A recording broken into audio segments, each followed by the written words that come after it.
নমস্কার, আপনারা দেখছেন সংবাদ শিরোনাম, সঙ্গে আমি জুই। আমাদের আজকের সফরের গন্তব্য ভারতের হৃদয় মধ্যপ্রদেশের এক অসাধারণ শহর ইন্দোর। চলো নিয়ে চলি সেখানে। এই শহরটা কেবল মধ্যপ্রদেশের অর্থনৈতিক রাজধানী নয়, বরং একটি জীবন্ত ইতিহাস আর আধুনিকতার অপূর্ব মেলবন্ধন। ভাবছেন পুরনো প্রাসাদ আর মন্দির দিয়ে ভরা এক অসাধারণ শহর? একদম না।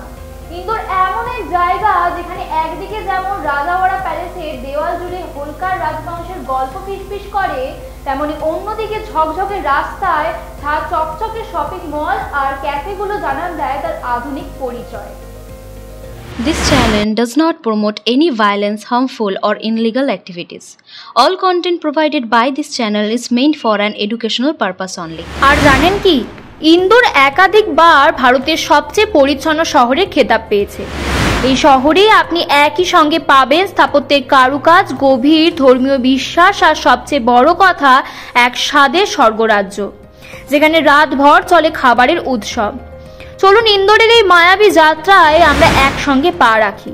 ইন্দোরের পরিচয় কেবল একটি বাণিজ্যিক কেন্দ্র হিসেবে নয়, বরং এটি তার নিজস্ব ইতিহাস, সংস্কৃতি আর জীবনযাত্রার এক অসাধারণ প্রতিচ্ছবি। এই শহরটি গড়ে উঠেছে হোলকার রাজবংশের ছায়ায়। এই রাজবংশের অসংখ্য নিদর্শন আজও শহরের আনাচে কানাচে ছড়িয়ে আছে। ইন্দোরের প্রধান আকর্ষণগুলির মধ্যে অন্যতম হল রাজাওয়াড়া প্যালেস, শহরের একেবারে কেন্দ্রে অবস্থিত। এই 7 তলা প্রাসাদটি মুঘল ও মারাঠা স্থাপত্যের এক দারুণ উদাহরণ। বাইরে থেকে দেখতে যেমন রাজকীয়, তেমনি ভেতরে রয়েছে একটি মিউজিয়াম। সেখানে সংরক্ষিত আছে ঐতিহাসিক ছবি, অস্ত্রশস্ত্র আর নানা রাজকীয় সামগ্রী। এর অদূরে রয়েছে লালবাগ প্যালেস, হোলকার শাসকদের আরও একটি বাসস্থান। এখানে আপনি দেখতে পাবেন ইউরোপীয় ডিজাইনের আসবাবপত্র আর রাজকীয় জীবনযাত্রার প্রতিচ্ছবি। এই দুটি প্রাসাদই ইন্দোরের গৌরবময় অতীতের নীরব সাক্ষী। ঐতিহ্য আর আধুনিকতার পাশাপাশি ইন্দোর তার ধর্মীয় স্থানের জন্য বিখ্যাত। এখানকার সবচেয়ে জনপ্রিয় মন্দির হলো খাজারার গণেশ মন্দির। স্থানীয়দের বিশ্বাস, এখানে প্রার্থনা করলে নাকি মনের ইচ্ছা পূরণ হয়।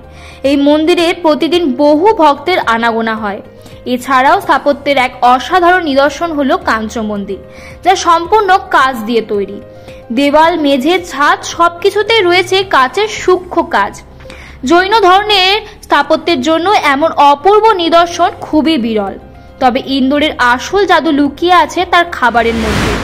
আর খাবারের কথা বললেই প্রথমে আসে সারাফা বাজারের নাম। দিনের বেলায় এটি একটি অসাধারণ সোনার বাজার, কিন্তু সূর্য ডোবার পর এই জায়গাটি যেন এক জাদুকরী পরিবর্তন নিয়ে আসে। সারি সারি খাবার দোকান বসে আর রাতের নিস্তব্ধতা ভেঙে যায় পোহা, জিলেপি, ভুট্টা কি কচৌরি, দহিবড়া এবং ইন্দোরি সেভার সুবাসে। সারাফা বাজারকে এক কথায় বলা হয় খাদ্যপ্রেমীদের স্বর্গ। এখানে রাতের খাবার উপভোগ করার অভিজ্ঞতা সত্যি ভোলার নয়। ইন্দোর শহর থেকে কিছুটা দূরে গেলেই আপনি দেখতে পাবেন ভিন্ন ধরনের কিছু জায়গা, যেমন পিপলিয়া পাড়া, রেজিওয়ার পার্ক।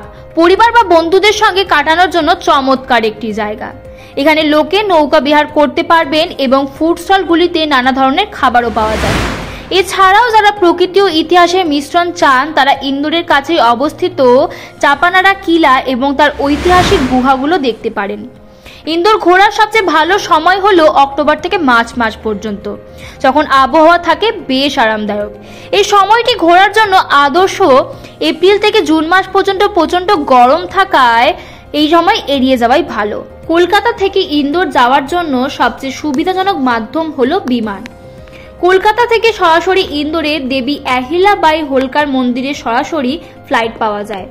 এছাড়া যারা ট্রেনের দীর্ঘ যাত্রা পছন্দ করেন, তাদের জন্য রয়েছে সিপ্রা এক্সপ্রেস বা হাওড়া ইন্দোর এক্সপ্রেসের মতো ট্রেন।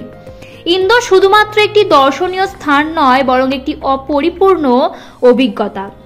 এখানে ইতিহাস আর আধুনিকতার পাশাপাশি চলে, আর খাবারের প্রতি ভালোবাসা যেন এই শহরের প্রতিটি মানুষের মধ্যে মিশে আছে। এই শহর ঘুরে এলে আপনি বুঝবেন কেন এতটা দ্রুত জনপ্রিয় হচ্ছে। ইন্দোরের সফরের এই সংক্ষিপ্ত আমরা দেখালাম, এবং একটি শহর তার রাজকীয় অতীতকে বুকে ধরে রেখেও আধুনিকতার পথে এগিয়ে চলছে। আমরা অনুভব করলাম রাজপ্রাসাদের পুরনো গন্ধ, মন্দিরের শান্ত পরিবেশ আর সাফারা বাজারের কোলাহল। যদি আপনি এমন একটি ভ্রমণ গন্তব্য খুঁজছেন যা আপনাকে একই সঙ্গে দেবে সংস্কৃতির স্বাদ, ঐতিহাসিক গুরুত্ব এবং এক অদারুণ খাদ্য অভিজ্ঞতা, তাহলে ইন্দোর হতে পারে আপনার পরবর্তী গন্তব্য। মানুষের পাশে, মানুষের সাথে আমরা আছি এই বাংলাতে। আপনারা দেখছেন সংবাদ শিরোনাম ডিজিটাল, মাথা উঁচু করে এগিয়ে চলার শপথ।